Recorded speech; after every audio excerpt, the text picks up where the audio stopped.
Здравствуйте, вы смотрите программу «Фокус» на информационном портале LoveMD. Прежде чем я вам представлю гостя, напомню вам, подписывайтесь на наши платформы в социальных сетях, и вы будете в курсе происходящих событий в Гагаузии и в Республике Молдова.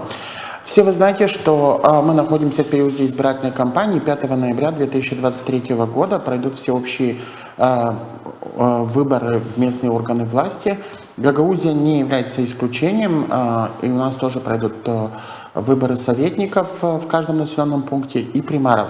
О том, как складывается политическая ситуация в автономии в период избирательной кампании и что ожидать от результатов выборов с участием тех или иных политических партий, в том числе и активного участия коллег, признанной неконституционной партии ШОР в избирательной кампании в автономии. Сегодня мы поговорим с общественным деятелем Иваном Ключуком. Здравствуйте, Иван. Добрый день. Рад вас видеть у нас в студии. Идет избирательная кампания, то есть уже осталось около 3 недель, чуть больше до дня голосования. С одной стороны, вроде бы кажется, что она такая, вялая, потому что большое количество конкурентов, если мы берем во всех населенных пунктах автономии, каждый населенный пункт как-то обособлен, потому что выборы проходят в рамках определенного села или города, поэтому, может быть, жители автономии ощущают каждый у себя дома агитацию или участие, но в общем условиях Гагаузии я бы сказал, что особой такой активности сложно наблюдать. Возможно, что из-за того, что последние башкирские выборы использовались определенные технологии, мы знаем, и которые повлияли в том числе и на результаты выборов по главе Гагаузии. Возможно, что эти технологии сейчас тоже используются, поэтому мы не видим такой большой активности конкурентов на выборах, а видим больше какого-то движения, извините за такое слово, в социальных сетях. Несколько последних дней видим слив определенного компромата на каких-то людей, которые там работают в исполнительном комитете советников главы Гагаузии. Если говорить об общем политической ситуации, которая сложилась в этой избирательной кампании, как бы вы ее оценили? Да, добрый день, спасибо за приглашение. На самом деле предвыборная кампания идет и довольно-таки хорошо. Она такая подковерная игра, но она идет, она не останавливается ни на минуту. И даже можем рассмотреть из того, что даже в нашем городе участвуют 7 политических партий молдавских. В Камрате? В Камрате только. Вы можете себе представить, 7 политических партий. Это меня всегда настораживало до сих пор. Дело в том, что для чего это? Для чего политические партии здесь, в Гагаузии? Это очень у них такая большая и жесткая позиция не дать Гагаузии сплотиться, жителям Гагаузии. Вот эта проблема самая большая. Всегда я всегда говорил нашим жителям Гагаузии, чтобы они вообще не обращали внимания на политические партии. Политическая партия, любая политическая молдавская партия, это динамит. Динамит. Когда он взорвется, мы не знаем. Но для того, чтобы он здесь закладывается заранее, именно даже на местных выборах, сегодня, чтобы вы можете себе представить, что 63 кандидата от молдавских партий у нас в Гагаузии, только примары. Можете себе представить, что на 26 населенных пунктов 63 кандидата в примары политических партий. Для чего? Чтобы взять власть в Гагаузии, чтобы иметь влияние в Гагаузии, чтобы иметь влияние завтра, опять же, пользуясь Гагаузией, прорваться в парламент Республики Молдовы. Это все личные, корыстные цели молдавских партий. От них и гагаузскому населению никогда не было толку и ничего хорошего не светит. В последнее время мы очень, и в социальных сетях мы наблюдаем, что обсуждаются только 2 партии. Это партия ШОР и партия ПАС. Я скажу, что остальные партии не лучше. Они все одинаковы. Для нас, для Гагаузии, все эти партии одинаково вредны. Они одинаковые, что ПАС, что ШОР, что социалисты, что коммунисты, что сейчас эти вот, возрождение, там, единение, шанс, всякое. Это эпидемия, это зараза для Гагаузии. Они здесь быть не должны, и наши жители Гагаузии должны игнорировать эти партии. К великому сожалению, я что заметил, что вот эти молдавские партии очень много взяли наших молодых людей, молодых ребят, активных молодых ребят, которые должны, я надеюсь, что в скором будущем они будут работать на Гагаузию. Вот они сегодня в этих политических партиях, понимаете, вот это самая большая наша беда, проблема наша, что власти Гагаузии допустили до того, что мы, не имея своих политических партий, вот наша молодежь, наши жители Гагаузии уходят в молдавские политические партии. Иван, вы призываете о том, чтобы жители Гагаузии не голосовали за политические партии. Но давайте посмотрим на эту ситуацию как не вопросы внутренней гагаузской политики, потому что выборы являются всеобщими национальными выборами. И, в общем-то, Гагаузия не исключена из политической системы, в том числе и административного отделения Республики Молдова. Поэтому сегодня, в отличие от Гагаузии, где мы имеем собственные выборы, которых нет в Молдове, например, выборы депутатов Народного собрания, выборы Башкана Гагаузии и выборы, допустим, депутатов Народного собрания, они у нас проходят не по одномандатным округам, а по мажоритарной системе, то есть в каждом населенном пункте, в зависимости от количества населения, формируются округи, и, в общем-то, там голосуют все-таки больше за персоны, да, если мы говорим о гагаузских выборах. Тогда же, как молдавская политическая система устроена на партийной основе, потому что выборы в парламент у нас идут по партийным спискам, и я не припомню, возможно, ошибаюсь, что за историю современного парламентаризма, что кто-то из независимых кандидатов проходил в парламент при нынешней политической системе. Такого потому не было, что это, в принципе, невозможно, потому что это нужно набрать 2%, по-моему, от голосов избирателей, и они не могут конкурировать, в принципе, с политическими партиями. То можно ли говорить о том, что гагаузский избиратель должен, скажем так, игнорировать политические партии в выборах, которые идут на национальном уровне? Я скажу, что должен игнорировать. Почему? Объясню почему. Дело в том, что сегодня мы, в любом случае, мы не должны забывать, что мы автономное образование Гагаузии. Поэтому у всех наших депутатов, советников, Башкана и примаров должна быть цель одна. Именно благополучие, благосостояние Гагаузии и ее народа. В первую очередь. Самую первую очередь. Всегда я в своих выступлениях призывал, чтобы наша власть на территории Гагаузии отменяла выборы парламентские, до тех пор, пока в парламенте Республики Молдова не будет квоты для Гагаузии. Квоты для Гагаузии, которые будут представлять депутаты с Гагаузии, и будут представлять саму Гагаузию. И это, я считаю, что это необходимо. В первую очередь. Потому что мы видим на протяжении 30 лет, как вы сказали, что мы избираем депутатов в парламент, как бы с Гагаузии, гагаузской национальности. И все, на этом конец. Для Гагаузии эти парламентарии ничего не решают. Абсолютно. Сегодня мы почти ежегодно, каждый раз имеем в парламенте по 3-4 человека с Гагаузии, но Гагаузия каждый год теряет все свои полномочия, все свои позиции.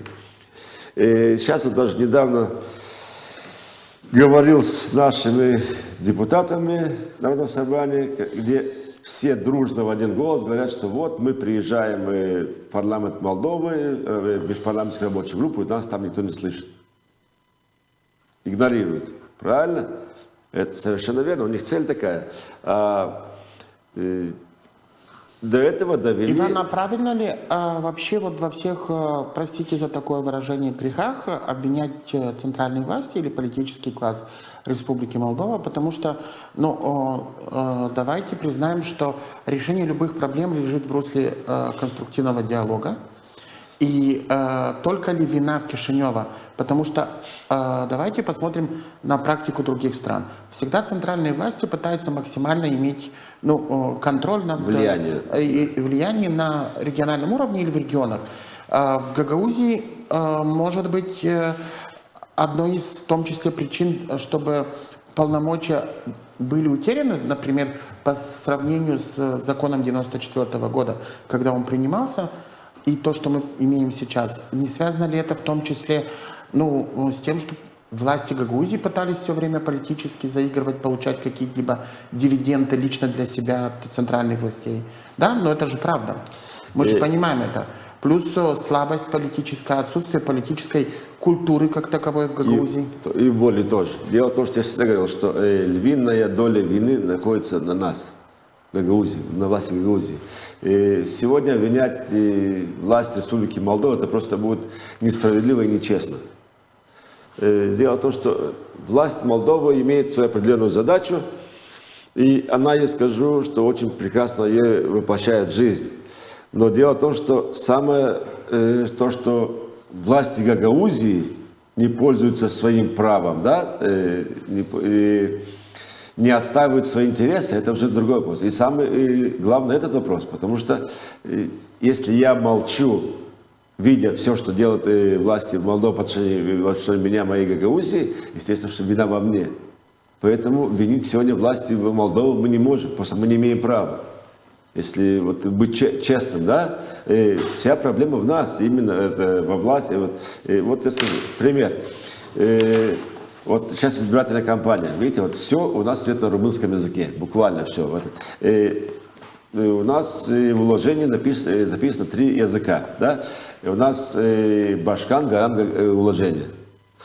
Сегодня я вижу, что Башкан больше занята прокладкой асфальта, чем смотреть вот именно быть гарантом уложения, отстаивать интересы Гагаузии. Поэтому я смотрю, что власти Республики Молдова игнорируют нашего Башкана. Полностью. Президент... Если смотреть правде в лицо, есть ли у них на это основание? Я думаю, что по большому счету не должно быть у них на это основание. Почему? Потому что это выбор народа гагаузского. Дело в том, что сегодня, если нравится, вам не нравится, нам тоже много чего не нравится. Но мы же молчим, мы это принимаем. Если выбор сделал молдавский народ такого, то мы это принимаем. И то, что Был ли это осознанный выбор и честный выбор? Я не сказал бы, что это был честный выбор. Я сказал бы, что больше был отчаянный выбор. Это выбор был, скорее всего, отчаянный. Вот так жители Гагаузии могу сказать одно, что, во-первых, люди потеряли, сами жители Гагаузии потеряли веру во всех, кто был до сих пор, все политические партии, все эти социалисты, коммунисты, демократы, кто бы ни был, все Гагаузии, все пришли, обманули и ушли. И вот сегодня, когда появилась на арене Шор, вы представьте себе, что это все было буквально в течение 2 недель. С неба упала Евгения Гуцул, да, партия Шор. И скажу, что люди, в принципе, подумали так, а что мы теряем? Мы их уже всех знаем, они нас уже не по одному разу обманывали. Посмотрим, что сделает Евгения Гуцул. И поэтому скажу, что этот выбор был такой. Вы думаете, что жители Гагаузии, выйдя на избирательные участки в день голосования на башканских выборах, ожидали от Евгении Гуцул каких-либо действий? Нет, во-первых... Давайте пойдем с другой стороны. В списке избирателей было включено более 120 тысяч избирателей. Голосов за Евгению Гуцул было около 27 тысяч, чуть больше. Это даже не была треть избирателей, которые включены в списки. Можем ли мы говорить о том, что это был осознанный выбор гагаузского народа? Это был выбор 24-25% избирателей. Остальная часть которые вышли на выборы, это голосовавшие за другого кандидата, и более половина избирателей, которые не вышли Вообще на отказались выходить на То выборы, есть да. мы можем много предполагать, может быть, их не было в стране отчасти, но, в общем-то, мы понимаем, что это был в том числе и протестный момент неучастия в голосовании. Это было. Народ показал вот эти 27 тысяч человек, это же всего лишь... Но давайте тогда правильно скажем, что демократия предполагает, что иногда решение принимает меньшинство. Да? То есть мы в результатах выборов главы Гагаузии мы видим, что это выбор меньшинства, не большинства, а выбор меньшинства. Ну, факт остается фактом. В этой связи у меня вопрос. Тогда имеет ли основание политический класс Республики Молдова иметь такое отношение к этой власти? Ну, понимаете, я скажу так, что это не сегодня началось. Вот это ну хорошо, сегодня, вчера не было Гуцул, не было Шора вчера.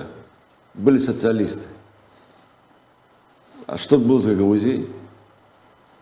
Так социалисты начали уничтожать Грузию. Вот вы сказали, обозначили одну проблему, это квота депутатов в парламенте Республики Молдова. Эта тема не одного дня, обсуждается уже минимум последние 10 лет. Я думаю, что сейчас на съезде этот вопрос поднимется. Давайте посмотрим на ситуацию предпоследних парламентских выборов, когда изменили избирательный процесс, и 50 депутатов в Молдове избирались по одномандатным округам. И в Гагаузии было сформировано 2 округа, то есть избирались 2 депутата. И в итоге, что показал выбор опять гагаузского народа, что были избраны кандидаты, которые представляли в том числе не Гагаузию и интересы Гагаузии, были членами политической партии. Совершенно верно. То есть здесь я задаюсь вопросом, есть ли зрелость у гагаузского общества говорить об этих квотах, когда при таких возможностях, пусть это было не 4 депутата, да, возможность хотя бы как минимум иметь 2 депутата, которые бы отстаивали интересы Гагаузии. Но в итоге население все равно выбора по политической принадлежности. То есть я не знаю, за что голосовали люди, за Красную Звезду или за партию социалистов, или за пророссийские лозунги, или за административный ресурс, но по факту мы получили по одномандатным округам тех же политических депутатов, которые потом были в фракции партии социалистов. Так в чем же тогда вот эти все желания и политические заявления? Может быть, тогда вопрос не в политическом классе Республики Молдова, не в проблемах, что мы говорим, что Кишинев не слышит нас, а в том, что мы не можем разобраться у себя на месте и понять, что нужно гагаузской автономии? Мы понимаем, что нам нужно, но дело в том, что именно вот эти молдавские партии на территории Гагаузии не дают гагаузскому обществу собраться воедино и разработать свою программу.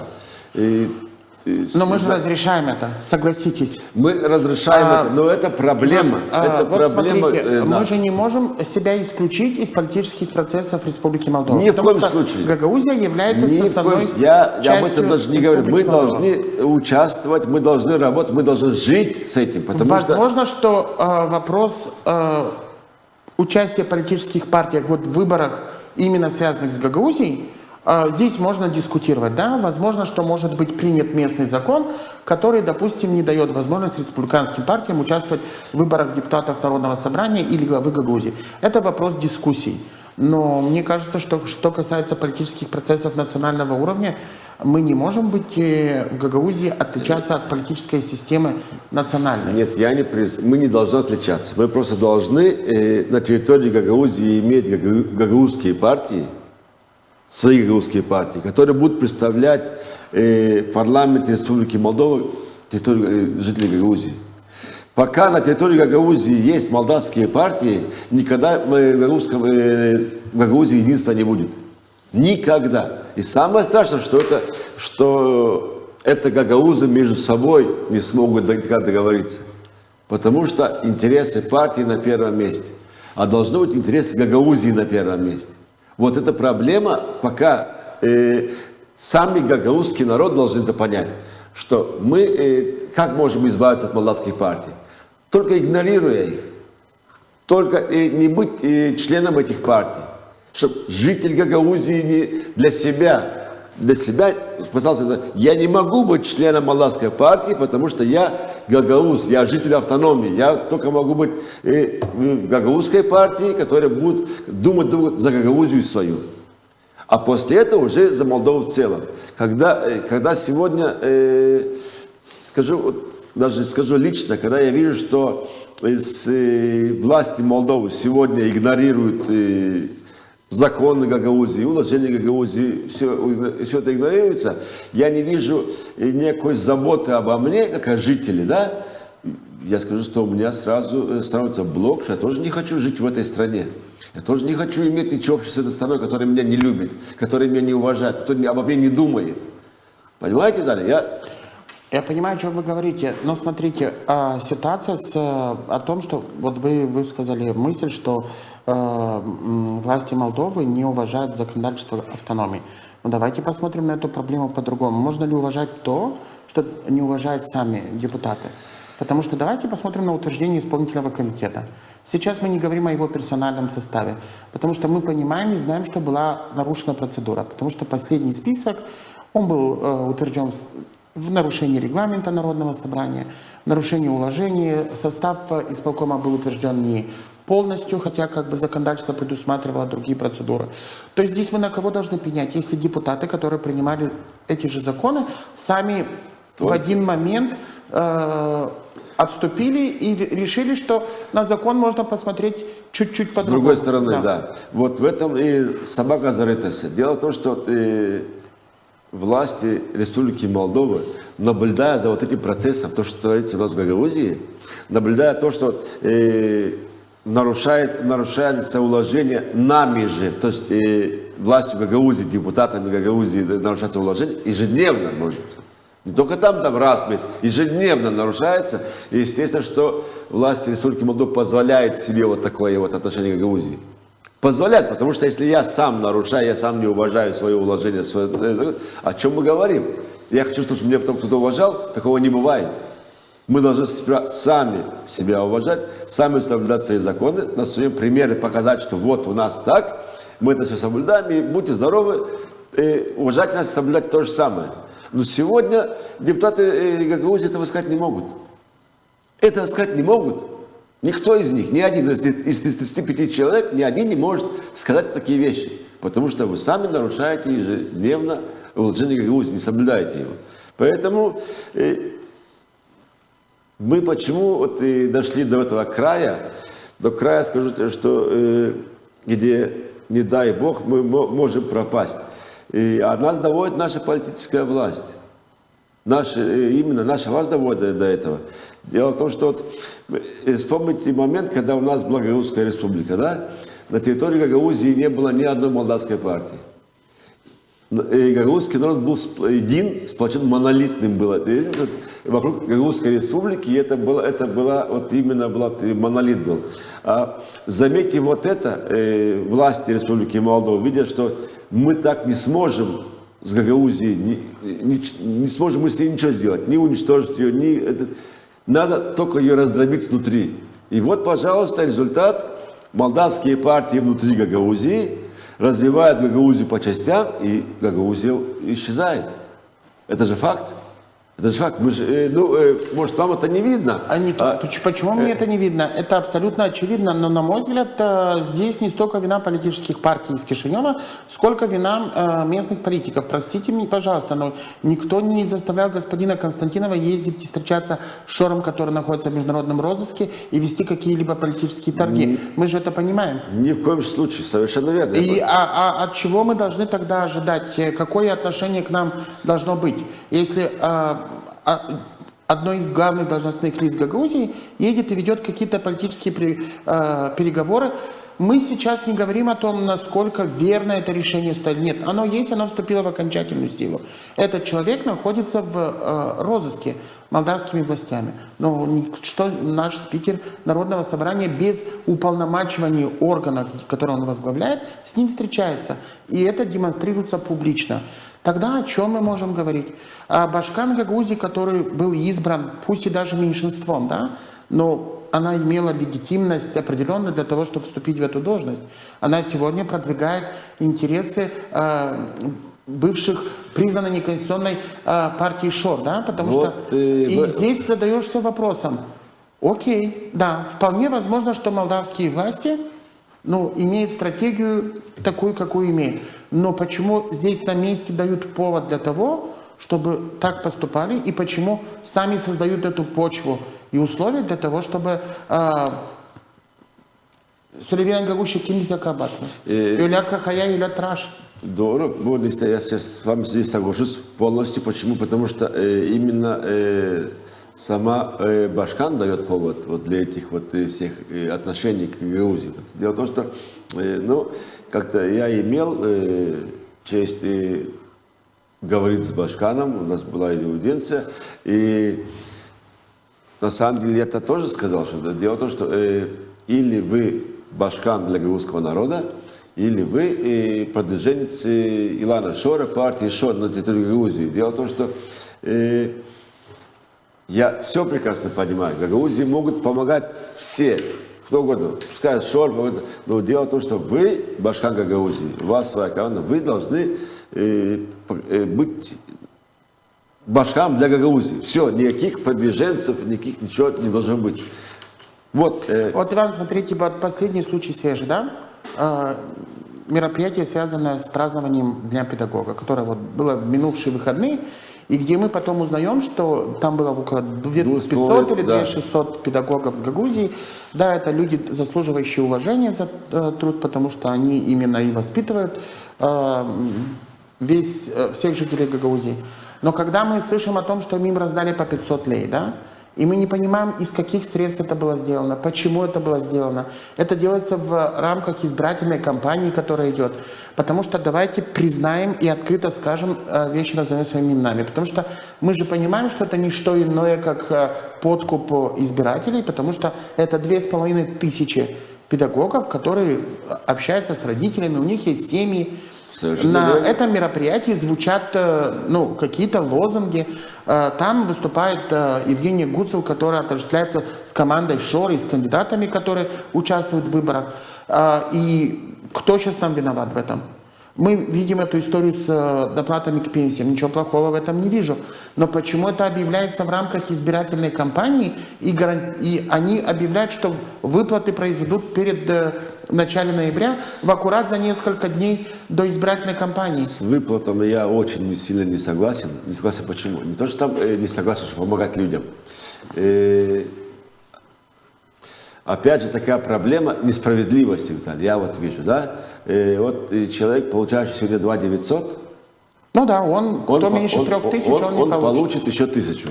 Кто получает 3001 лей, тот ничего не получает. Но я считаю, что это несправедливо. Для меня лично, я это вижу, несправедливо совсем. Хотите сделать и помочь людям, да? Сделайте, чтобы у каждого было по 3000. Во-первых, да, вот если, вот, например, там 1500, ему дайте 1500, а у кого там 2900, 100 лей дайте.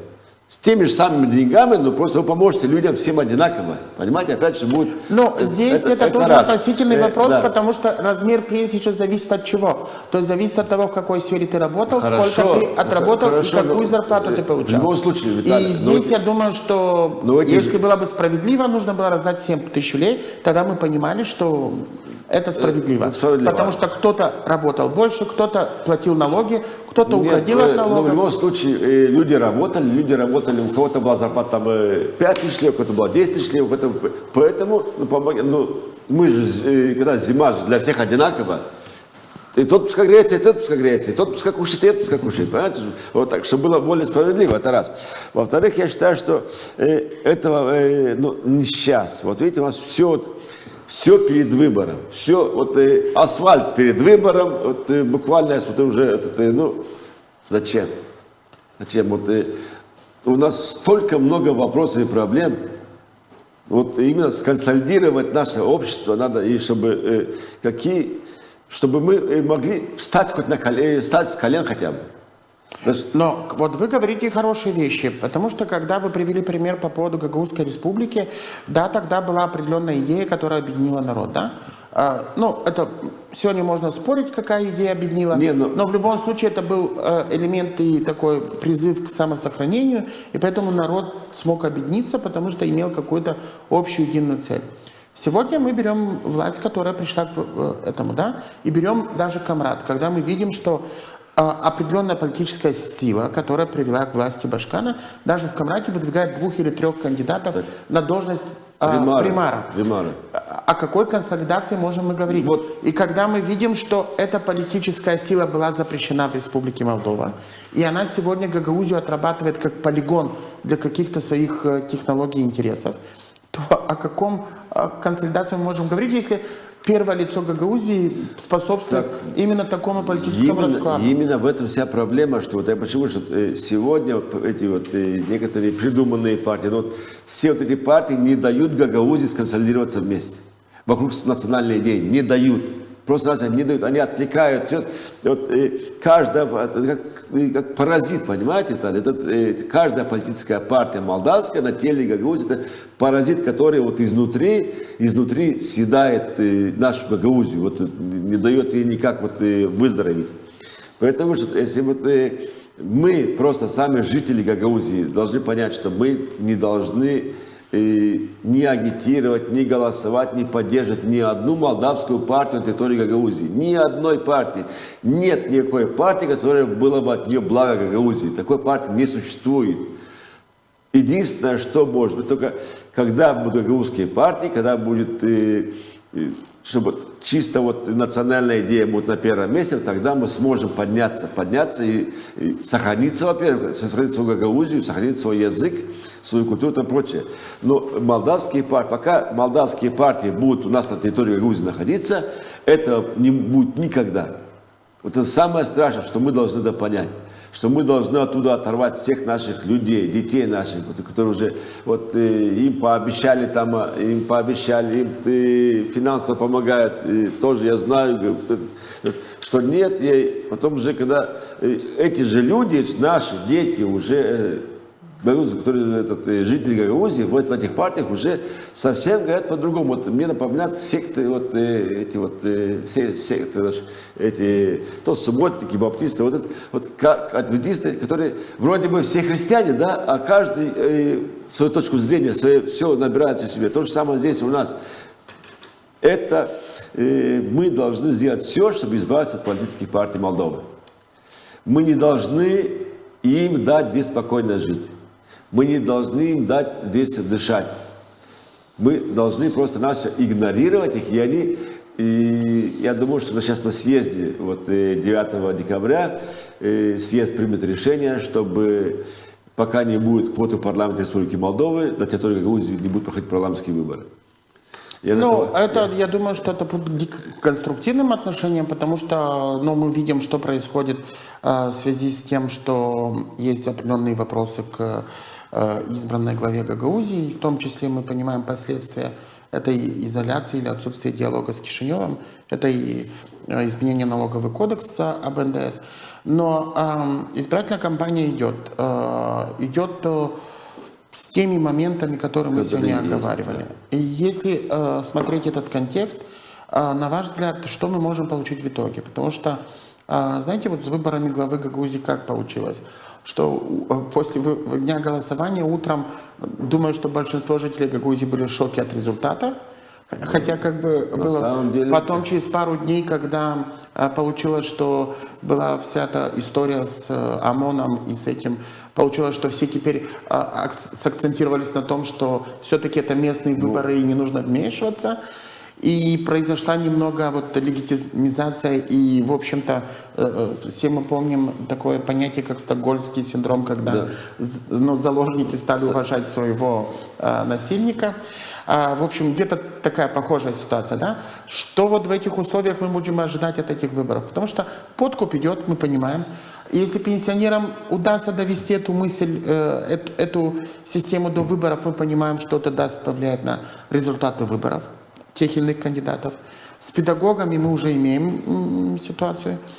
А если не удастся реализовать выплаты по пенсиям, то эти политические силы получат право кричать о том, что центральные власти не дали вот жителям Гагаузии выплатить эти... Мы же понимаем.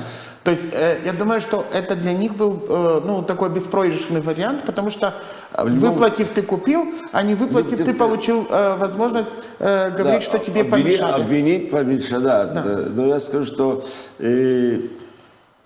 молдавские власти нужно винить в самую последнюю очередь. Это моя точка зрения. Мы должны винить себя, потому что когда мы голосуем или поддерживаем политические партии Республики Молдова здесь, в Гагаузии, тогда в чем вина этих политических партий?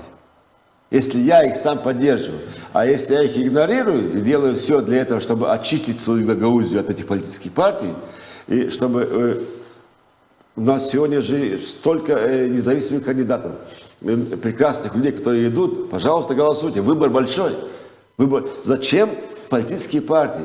Поэтому я говорю, что, чтобы каждый житель Гагаузии знал, что все зависит от нас самих.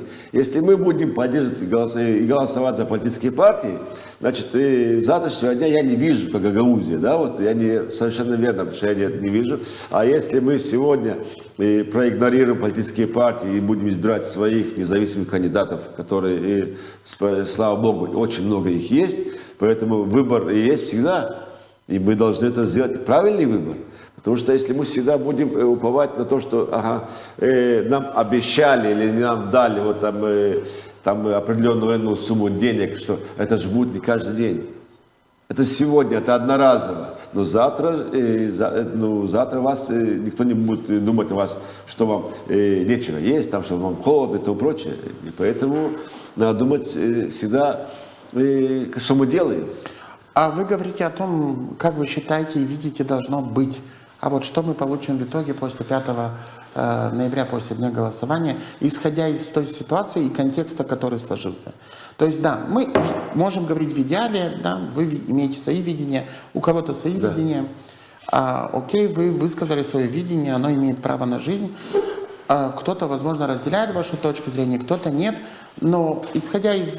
Вы не первый день как бы занимаетесь и интересуетесь общественно-политической жизнью в Гагаузии, являетесь одним из людей, которые активно принимают участие со стороны общества в этих процессах. Что мы получим при нынешнем контексте 6 ноября? То есть, когда мы проснемся по результатам выборов, что мы будем иметь?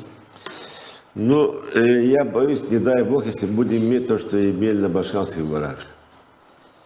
Ну, судя по всему, вероятность получить такой результат уважаемые, очень большая. Вероятность такого есть, да. Очень. Значит, мы должны просто сделать, принять решение, что мы хотим. Мы хотим сохранить свою Гагаузию, сохраниться как народ, или мы хотим просто сегодня заработать 1000 лей, и завтра будет, что будет. Мы уже вчера заработали 1000 лей, сегодня мы имеем, допустим, да, вот проголосовав, у нас появился Башкан, у нас появилось все, мы сегодня потеряли 100 миллионов лей. НДС потеряли уже. И пока наш Башкан никак не воспринимается властями Республики Молдова, это не... хотя в нарушение закона даже, что молдавского закона, потому что Башкан должен быть членом правительства, мы этого не имеем. И я боюсь, что мы завтра еще много чего иметь не будем. Ну и в итоге кто будет виноват в этом? Но в итоге всегда нужно сказать правду. В итоге будем виноваты мы сами. Мы сами. Здесь никто нам виновен быть не может. Все, почему, если такие прекрасные русские пословицы, как постелишь, так и поспишь. И потом есть спасение утопающих, дело самых утопающих. Если мы сами себя не будем спасать, мы никому не нужны. По большому счету, мы никому не нужны, кроме нас самих. Поэтому уповать на кого-то, что пойдет дядя и нам поможет, это глупости просто. Иван, а вот в заключении нашей беседы, вот на ваш взгляд, а почему так произошло? Потому что это произошла определенная смена ментальности, наверное, у людей, потому что Ну, если мы будем вспоминать выборы, ну, в начале становления Гагаузской автономии, да, там работали совершенно другие принципы, и мы понимаем, как шло голосование. Если вспомнить первый состав Народного собрания, второй состав, вспомните эти даже выборы в Гагаузскую республику, тогда работали другие вообще элементы. Люди принимали решения иначе, чем сейчас. Люди принимали решения, которые исходили от души, от сердца. Понимаете, не ждали никаких подарков, никаких машин для подвоза, ничего. Люди сами шли. Вот последние выборы мне понравились, запомнились в Гагаузии, это было в 2014 году, 2 февраля. Когда, референдум. Вот это просто вы... такой дух у каждого человека, каждый шел вот с такой рвением туда вот пойти поголосать и сказать, что нет, вот так мы хотим жить. Вот наш такой вектор. Вот самые вот такие последние выборы вот в моей памяти, вот они. А все остальное, когда вот поставили вот такие вот дешевые вещи, сука, мне заплатят, подвезут, меня не подвезут, а что ты дашь, что ты... И вот мы имеем то, что имеем сегодня. Так же нельзя жить. Так же просто нельзя. Так просто, я не знаю, как даже вот назвать нас, что мы живем на уровне Афганистана, где-то так. Вот так, что ты мне дашь, чтобы я вышел. Просто я сталкиваюсь на улице, сталкиваюсь с людьми. И первый вопрос, дорогой мой, почему надо тебе что-то дать? Тебе должны что-то дать. Почему должны тебе что-то дать? Ты же идешь, голосуешь для того, чтобы жить завтра хорошо, чтобы твои дети были возле тебя, понимаешь, чтобы наши дети не уезжали. Вот за это мы должны бороться. А сегодня, я не знаю, почему люди не думают. Мне это очень больно. И просто я даже вот многим говорю, уважаемые, вы понимаете, что ваши дети уехали. Я даже скажу даже то же самое о своих детях, да. К великому сожалению, что да, мои дети работают за границей, в России, где предоставили им работу, предоставили им жилплощадь, да. Страна взяла, Россия получила готового специалиста, квалифицированного специалиста, которого мы потеряли. Которого мы теряем наших детей. Я сколько просил даже вот ушедший экс-башкана госпожу Влак, чтобы мы должны заключить вот здесь между Гагаузией и Приднестровьем свои договора, чтобы наши дети учатся в Приднестровском университете. Они приходят нам обратно и работают у нас в стране, у нас в Гагаузии работают наши кадры, потому что у нас ждем этих вот даже в поликлиниках по месяцами ждем в очередь, чтобы попасть к специалисту, так? Значит, дети наши учатся, заканчивают на красный диплом университет, и потом их забирает Россия, готовых специалистов. Таня.